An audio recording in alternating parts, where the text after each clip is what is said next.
continua lo stesso anche dietro le quinte? Guai se no.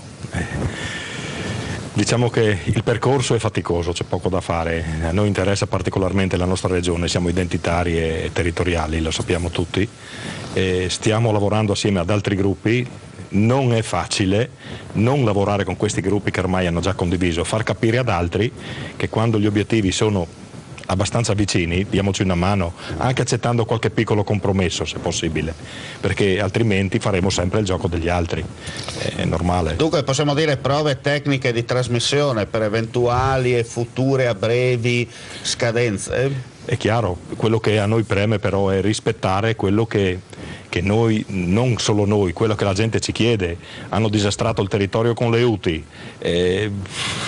ci sono i sistemi della vecchia politica infiltrati anche negli autonomisti. Sì, certe cose, se vogliamo cambiare modo di fare politica e farla in maniera più trasparente, chiamiamola, proprio partendo dalla nostra regione, su certi argomenti noi non torniamo indietro, siamo duri al pezzo, c'è poco da fare.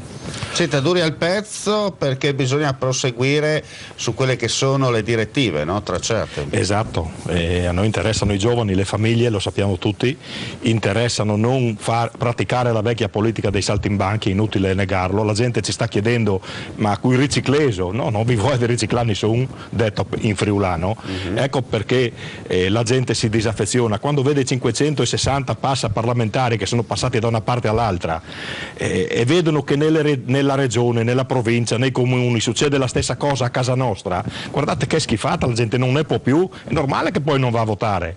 Come puoi aver fiducia delle persone che sono saltate da una parte all'altra dopo aver avuto la tua fiducia? Ma io non vado a votare, la stragrande maggioranza dice questo e noi non lo accettiamo, dobbiamo ridare speranza ai nostri cittadini. Io ringrazio Claudio Boaro per l'intervento.